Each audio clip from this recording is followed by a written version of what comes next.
Right. Check it before you put it in.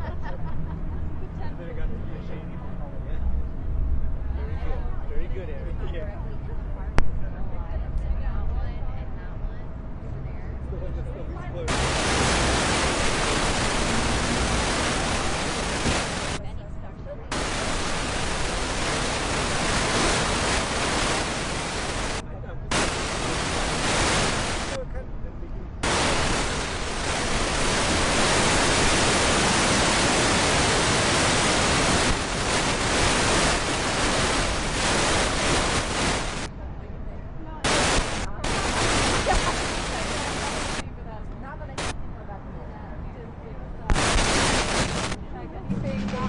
Just the usual. If there's anything not related to Coronado, any questions you have. Yeah, you can't ask for those numbers at 3 p.m. and expect us. I get that, but our people work technically 9 to 5. They work much longer than that, but they worked on it. I mean, yeah, that's not us not being able to answer. That's not having time. So I totally hear you. Yeah. So yeah. So but anything that you didn't get, like, was just timing. So we're not going to talk about Gateway here today. We'll talk about it, you know, once we get past Coronado. But if you have more questions, you can send them our way. Yeah, that happened like 2 weeks ago. Yeah, but we didn't get a news release about it, and we heard it from a councilor, and we corresponded to report it because that's been, you know, number 2 on the list of Absolutely. And so, but what we said last night is that we've been moving full steam ahead. We still, so it didn't really hold anything up. It was obviously something we had to get through, but the work that we've been doing is still continuing on Gateway. So yeah, stories to come, definitely. But like, if we're not able to get something that late in the day, it's just a matter of like our team. So, yeah. Sounds good. I assume nothing unrelated to Coronado. We'll have Carol just to address. We're good.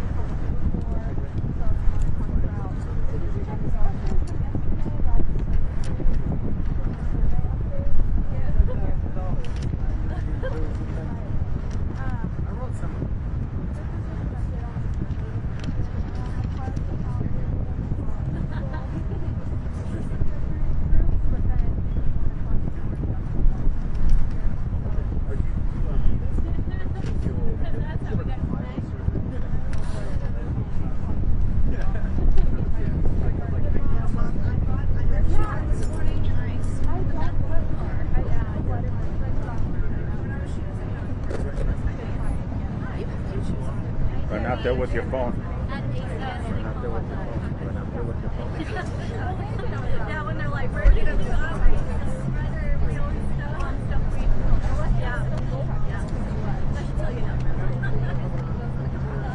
I think a quick survey was no, we don't. It's stating the office. We can get it out. We got you. So we can pull this out.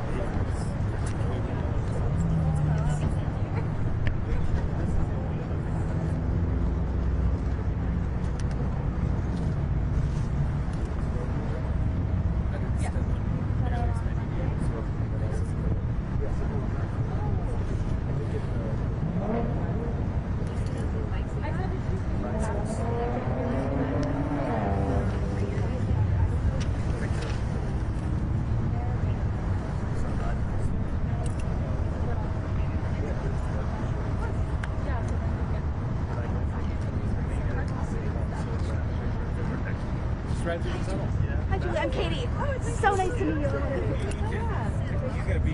Yes, of course. I'm sorry for if we gave you all this week. It's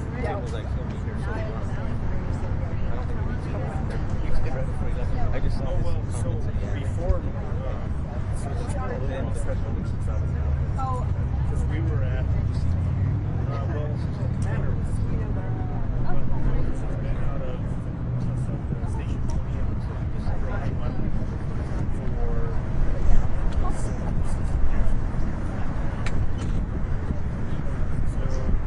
San Pedro or Louisiana.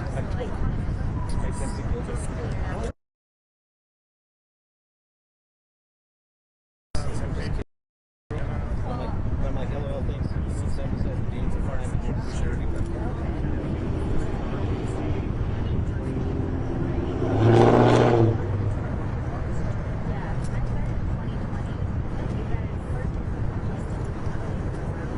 so the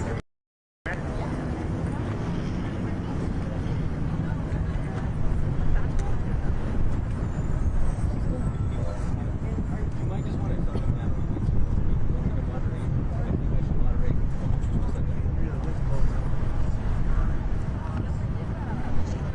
No, sorry. You're good. Well, I told him the mayor wanted him. He's like a security blanket. he asked for him a couple times yesterday. Yeah. So I'm like, just come and... Hey, you guys have any more PIOs you can bring? Sorry, he just was like, I told you, you're his security blanket, so. I was on IT trying to do something.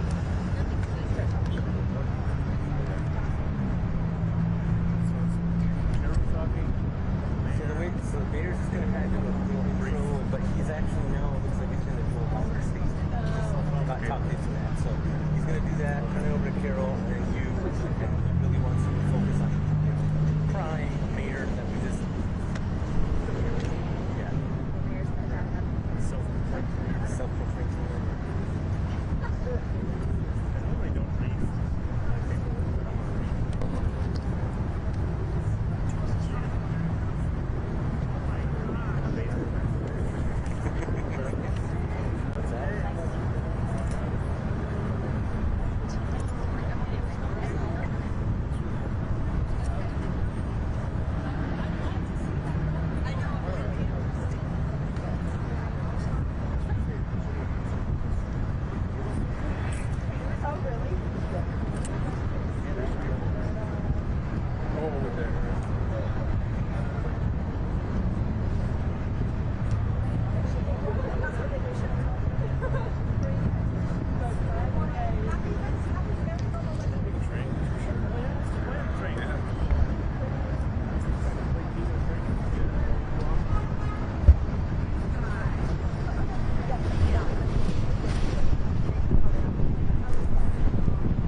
Check. Cool. Yeah.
looks like there's very few trees still alive. But as you can tell by the sun. So we're going to go ahead and get started here in just a moment. So I'll just give us a second for everyone to sort of get set up. Check on our GovTV folks. Okay. Yeah. So you get a little bit of sound out there? Here, dim. Turn up a little bit. Okay. Sound good? Getting ready? Let me do, let's see. Okay, how's that? Okay. There will no doubt be lots of noise behind us. All right, so let's go ahead and get started. The long story short is that we're here today to announce that Coronado Park is now closed. It was 3 weeks ago we announced that we'd be closing Coronado Park because a public safety risk had just become too great. We've been providing intensive outreach and notices and service offerings in this park for almost 20 days since that announcement. Every single person in this park was offered services and help several times, and many took us up on that offer. At the end of today, more or less, there were only about 40 people still here, between 30 and 40 people still here. That's way down from when we announced this, from it being around 100. Now, this did take a very, very significant effort from a lot of city departments and nonprofit partners. Heading Home is here with us today, who have showed up time and time again to try and get folks the help that they need. And they'll continue to do that throughout our city. But I want to thank them for all their hard work. I also know that it was just yesterday where we announced APD's arrest of Joseph Garcia for the murder of a man almost right here where I'm standing today. And he was part of a group that was controlling drug trafficking and human trafficking right here in the park, and even the trafficking of space and resources. They were essentially sort of charging rent and had their own sort of ring going on for a number of resources, controlling substances and access to resources right here at the park. Now, we've made it clear that the public safety risk for the people inside the park was no longer acceptable. And so we took action because our city deserved better than the status quo that has been here at Coronado since even before this administration. This dates back roughly 7 years to when this dynamic started happening. As a reminder, it was definitely exacerbated during the pandemic with some of the restrictions and relaxations that we made then. Now, we're going to hear from Carol Pierce today, we're going to hear from APD, and then we'll certainly take your questions. But I do want to share a little bit about the broader issues with respect to homelessness and housing. Now, the actions taken here today by the city of Albuquerque were made necessary by threats to public health and safety and to the environment that were created by the dynamic of folks encamped in this park. But I want to let no one think for an instant that these actions in any way represent any kind of a comprehensive strategy for resolving the problems that we as a community call homelessness and housing or unsheltered in Albuquerque. Or for that matter, the same issues that are occurring all around our state and all around America. To do something about that broader issue, we as a society have to do several things. First and foremost, we must provide the ingredients of a restart for people. People who have lost their housing due to economic circumstances, people who are mentally ill and who are not receiving and accepting treatment, people who are facing substance abuse issues and who are addicted and also not receiving or accepting treatment. Some people in our streets fall into more than one of those categories. This is complicated for every single individual, and every single individual has their own story or their own issue to tell. But we also know there are some people who believe that they would prefer life on the streets rather than take the services available to them. And that essentially describes the remaining 30 people here who are here today. So what I'm saying is that for us as a society, we've got to provide the ingredients for a restart at the end of the day. But the ingredients of a restart are not a guaranteed lifelong security. Rather, they're a chance to begin to rebuild a full, independent, and productive life.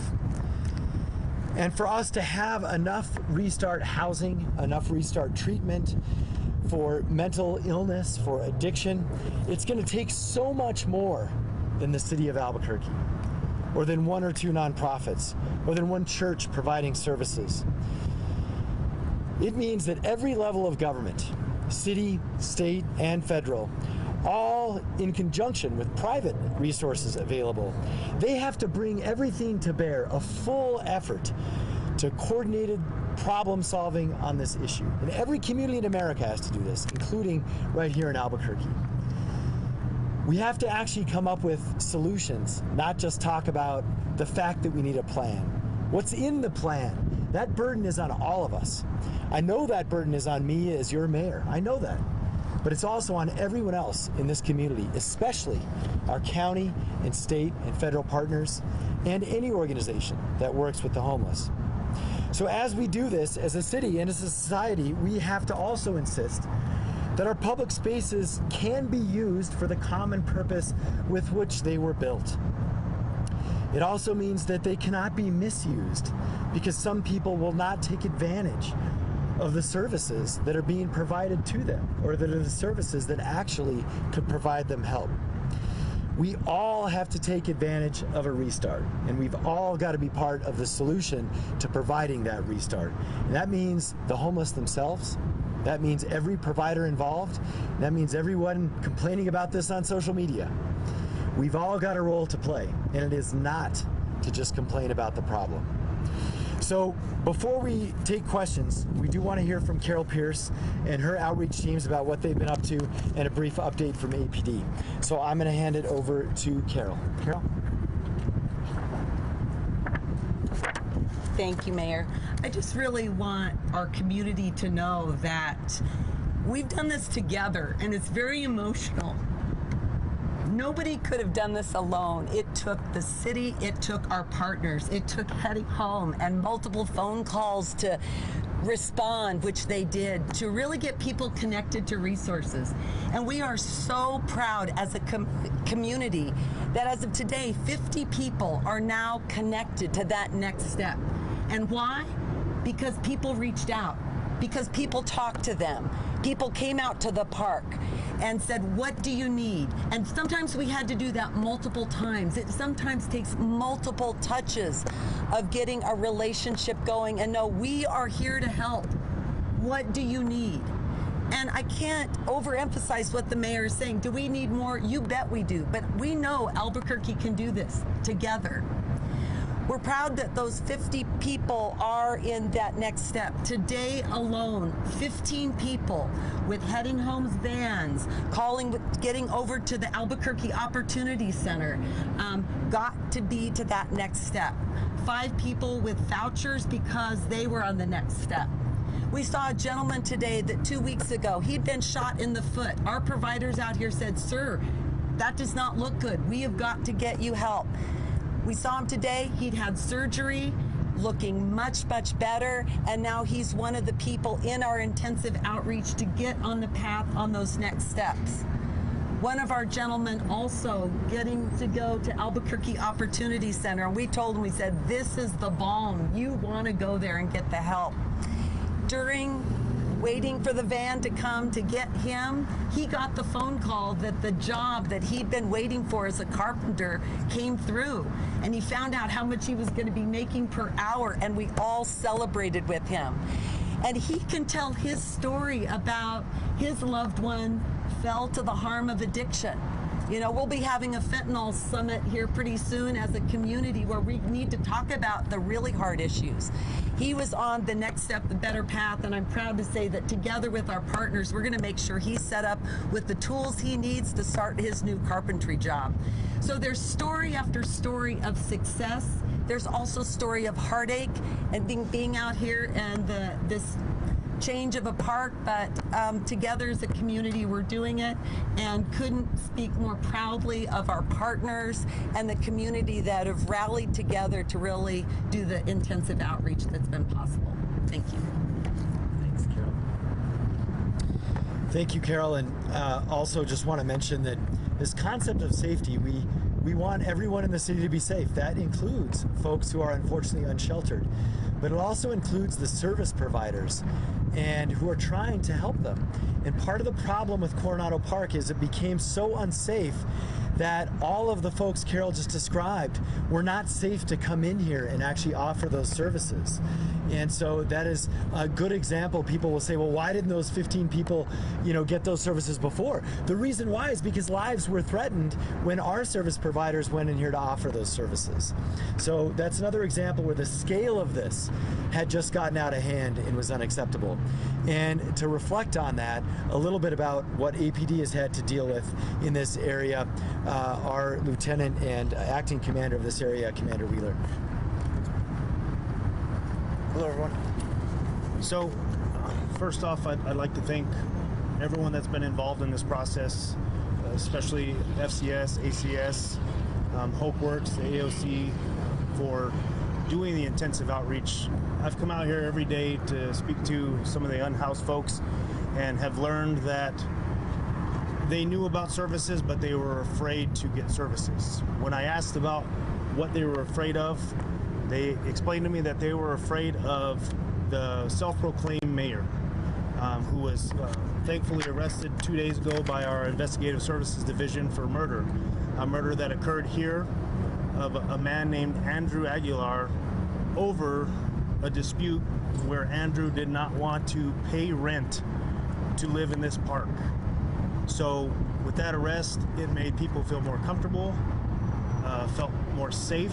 And today when I came this morning for the cleaning, I spoke to two of the individuals that have refused to get treatment, to be taken to the shelter because of threats of retaliation or violence from the individual that they called the mayor of Coronado Park. Well, now that they were gone, they got onto a bus today and have received the treatment that they wanted and so very much need.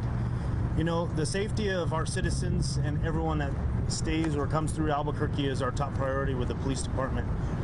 The most vulnerable folks, the unhoused that were living in Coronado Park, every day they were victimized. There was drug trafficking here, sex trafficking, aggravated assaults, batteries, and extortion with the mayor and his group, and murder. Over the past 5 years, we've had multiple murders. Just over the past couple years, we've had 5 here. We've had 16 stabbings, and we've had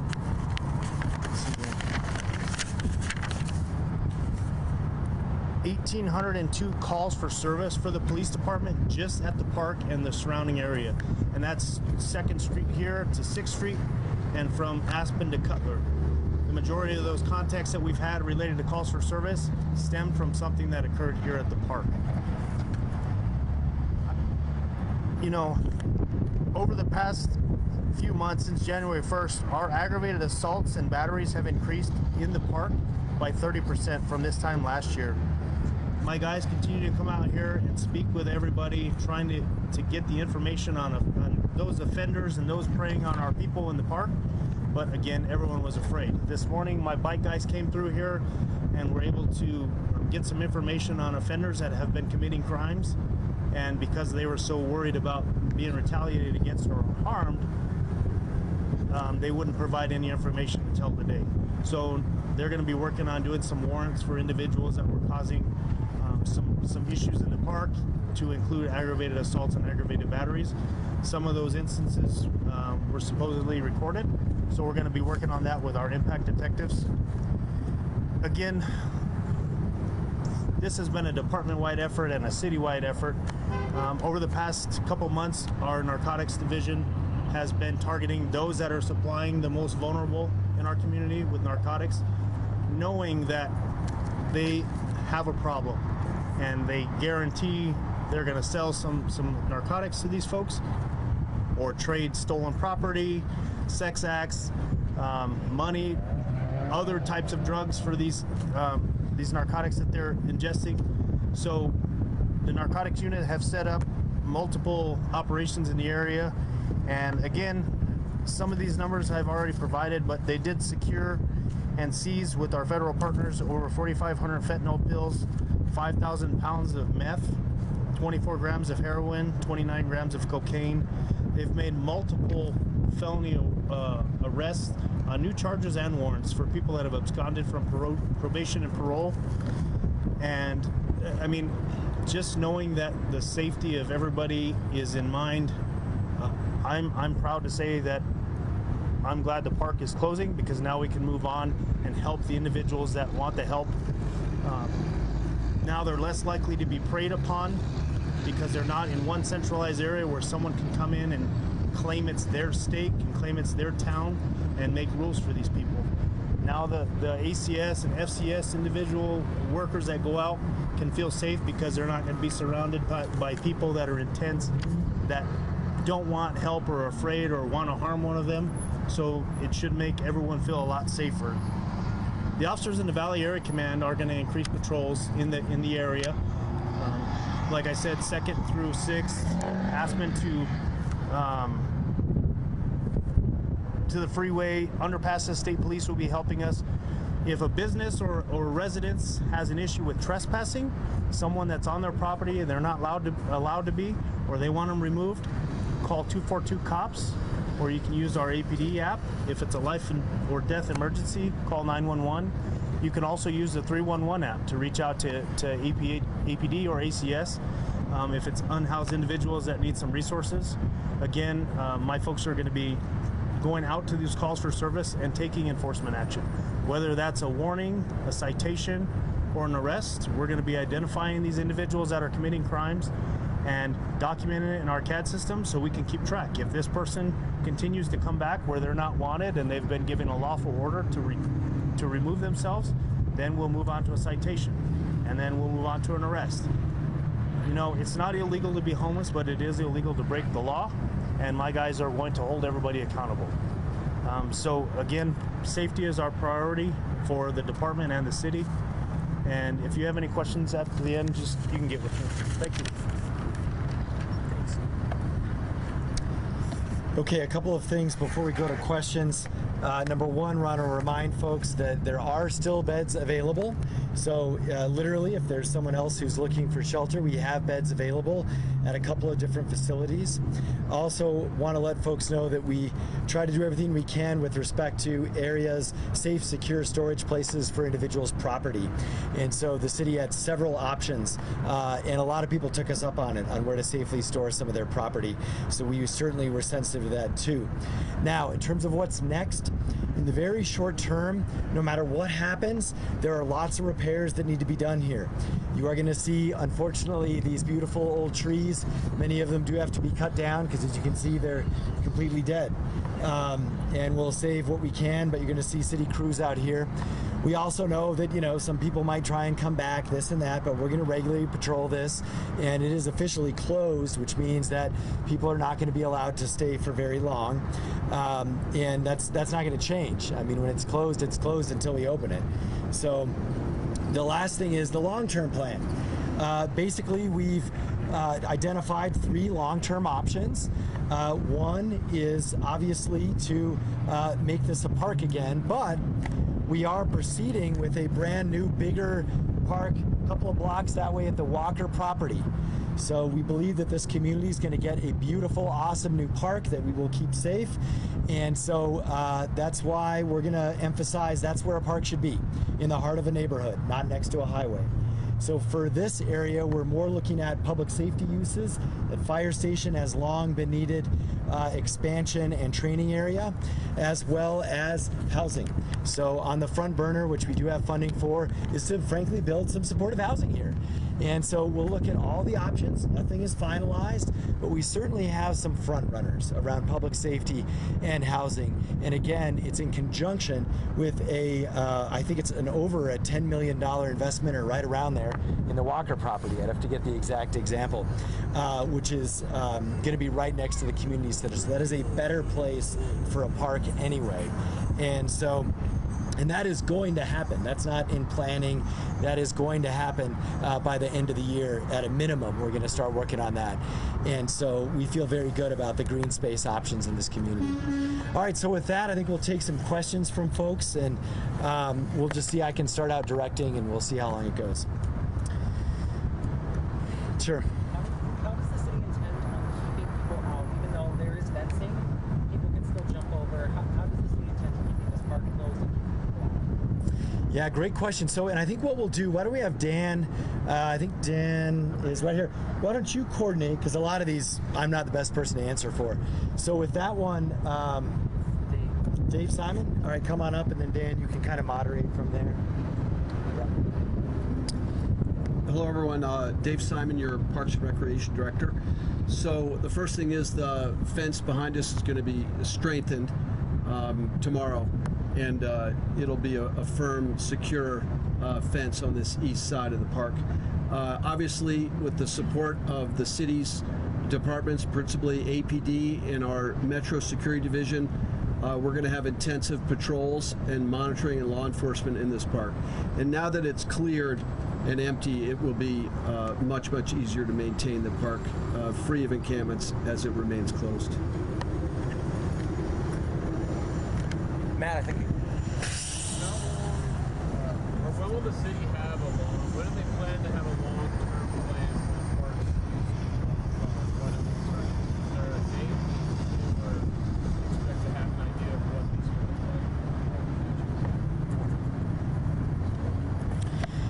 like? So one of the things that is very beneficial about what we're doing now is we're at least dealing with the public safety situation physically right here.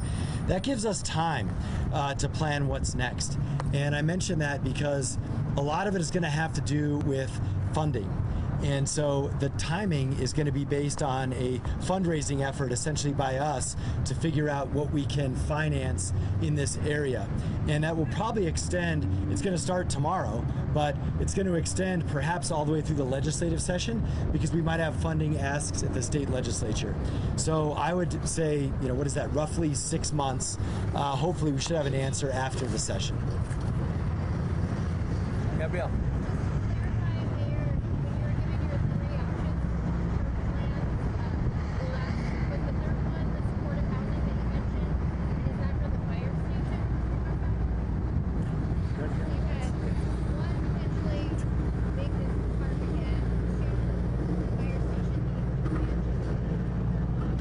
The third one that the mayor spoke about is we have, during Mayor Keller's administration, we have put significant amount of dollars into our housing program. One option is to look at potentially building a mixed-use development here with affordable housing and some other amenities, retail, etc., so that we can find means for housing for these individuals and for others who need it across the city. So it would be a redevelopment of this park. Julie. Mayor, I think this is best for you maybe, but could you just elaborate again on why today in particular you felt, okay, let's do it, let's get it done before, I know you had the end of August deadline, but why today in particular did you feel it was best? Yeah, the approach we used was really one of, we wanted to essentially provide notice to everyone, and that's why it was about 20 days ago where we just said, we're going to be closing it this month. But the exact date was really just determined by readiness in terms of everyone who's involved in this. So we did our best to connect with as many folks as we could, most importantly who lived here. So they got multiple touches. We made sure that we had over 3 weeks of literally daily outreach. So plenty of notice for sure for them and options. That was number one, is we wanted to make sure and just make that abundantly clear. The second thing was making sure that our crews and so forth were ready, whether it's the parks team for when they're ready to deal with the trees in the irrigation, because we know we needed to deal with that imminently because of the fact these trees could fall over. So it was getting their crews ready. And it was also making sure this case with APD did have a little bit to do with it. We wanted to make sure we had our ducks in a row for the evidence that we needed to arrest the individual yesterday. And so that was another key piece. And so when you kind of roll all those up together, we were also cleaning the park more frequently. So rather than actually just ripping the Band-Aid off, we used a little bit of a hybrid approach. We said we're going to kind of slowly peel it off, and then when we're ready, we'll rip the rest off. And so we were ready today, but we had plenty of outreach. But we also knew at some point, you just have to say it's closed. And that point is today.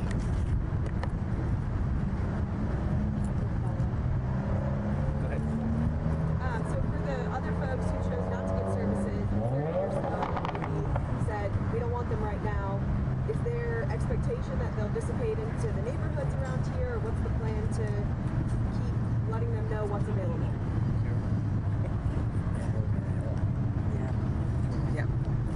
Thank you for that question. I will say that after we began, again, our intensive outreach this morning, had vans coming and had multiple contacts with people, even as early as this afternoon. I'd say we had some folks that were maybe some of our tougher customers, if you will.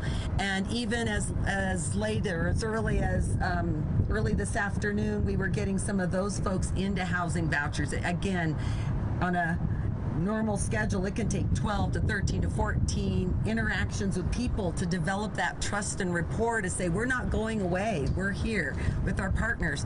So there are people that may have not taken advantage of our new storage that we had. We had about 10 people take advantage of that. We've got more storage available, and we'll continue to get that message out there.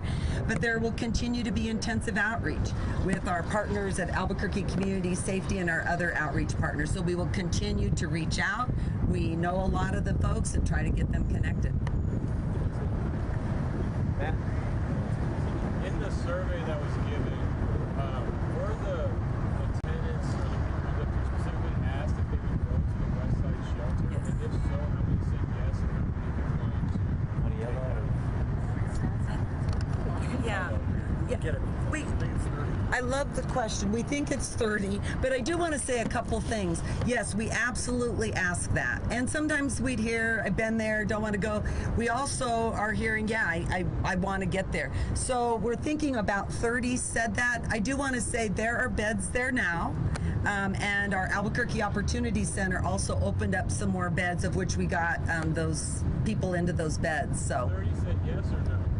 yes. 30 said yes. Yes. And then do we know how many said no? Is that like out of the 110? So then like Well, 80 said no? I mean, I guess you could say that. We can get back to you, but that's a kind of a tricky piece, because you may say no today, we're going to be out tomorrow, and you may say yes. It changes. I saw some of the same people that we saw last week, and there was a change, you know. But why is that? They're either seeing familiar faces. They're saying, you know, we got to keep people safe. So we can get those figures, and we're glad we did the survey. It helped really identify some of the pieces, getting people on our coordinated entry system for housing, but it changes. Is there a concern at all for losing track of those people now that they're not in a centralized location? Good, very good question. Because of our outreach with intensive outreach, ACS, again, we are beginning with our Deputy Holguin doing intensive case conferencing every Friday. The survey allowed us to have that information and to also find out where people are. So we are gathering with our partners. It's a proven model. We do it now with our wellness too. We've housed a lot of people that way to keep working it. Where is Bob? What does Bob need? Okay, he's close. We need a security deposit. So intensive case conferencing is a key piece of our plan. We've done it before. It works, and that's part of keeping track.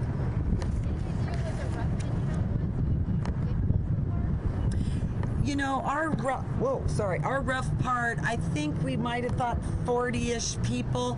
It had definitely narrowed down. And just to build on what the mayor said, I think because of how much uptake there was today, people were getting that touch. They were getting connected. There was a lot of movement today that really helped make it possible for this.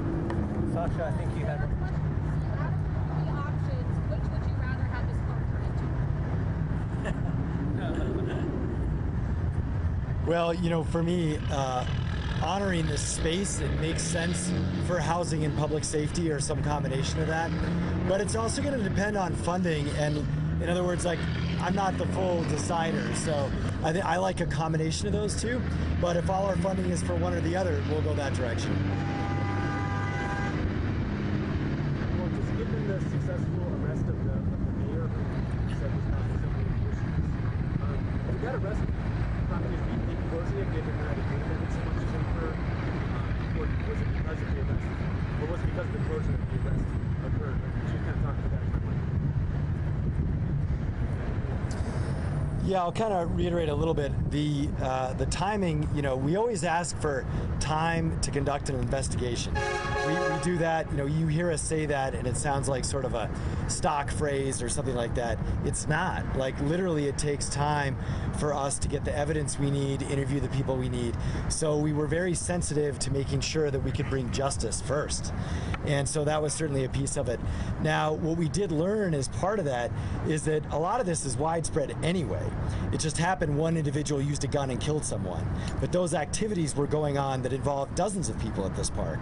And so the activity itself was not correlated to one person in any way. That was just the person who pulled the trigger. Julie and then Matt and then Just a general question on the issue of homelessness in our city, because we've heard several times now over the past month, we want to use every tool in the toolbox. This past week, City Council went ahead and put a stop to the application process on safe outdoor spaces. Mayor, while we have you here, can you tell us whether you plan to veto that bill? So with respect to that bill, you know, we do, it also sounds like a stock phrase, but we do actually review it. We're reviewing it in particular with respect to some of the pending applications. So there are some legal questions that I want to get before I'll give a definitive answer. But I will say two things. Number one, we still believe in all the above approach. That doesn't even mean that we do it. It just means that we need the permission and the legal authority to do it. So this obviously would be a tool, and we want all the tools we can. The second thing is, you know, it just does not help any governing body. I was in the legislature, I was the state auditor, to have any governing body change policies in a month or 2 months. And so whenever there is the kind of waffling that goes on in a legislative body, I'm inclined to not honor that. Instead, we have to give stuff a try, and if it doesn't work, then we'll stop doing it. But it doesn't work for the public or for legal or for individuals who need help or anyone for expectations for changing our mind all the time. And so those two things are certainly biasing me in one direction. okay, a couple more questions and we're Just over a month ago, you said closing Coronado Park was not an option. What changed between then and now? And then also, what would you say to those critics who say that the people who lived here were not consulted about that closure in their opinions? Yeah. Thank you. Well, what I'd say for people that are not consulted, that's an inaccurate statement. People were consulted. We've talked to people here for the last month and before. Outreach has been a part of Coronado. It hasn't been as safe as it used to be.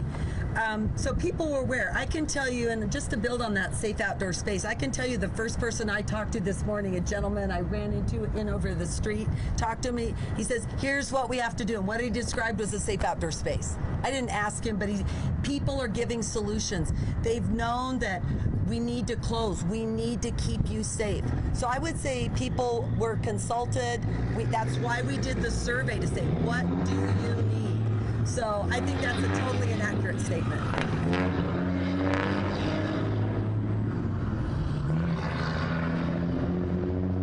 So what I'll say to the other part of your question is that in the state of the city, I said we're reevaluating all our policies, and that's true.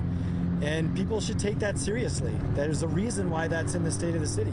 And so that includes everything else. And so I know for us, you know, on that particular day, we did not think it would be appropriate for a number of reasons, including the investigation, including getting our own legal ducks in a row. And so while we want to be firm and give clear guidance, we're not going to do things knee-jerk, and so I'm not going to make a decision one day after a shooting based on that information when the issue is much more complex. So we're also not going to honor the complexity of these situations by saying that anything is definitive. All right. Thank you very much for coming. Thanks. Thanks. Oh, you guys are the bomb. All right. Hey, I don't think we've ever met. Matt. We did once before. Oh, okay. Yeah. Well, nice to reintroduce you. I heard Jessica had something else going on. So. She did, yeah. I jumped in. I always love sharing a byline with her, though. She's amazing. Oh, totally. So, Yeah. hey, good to, I read all your stuff, but good to meet you. I was like, wait, where is that coming from?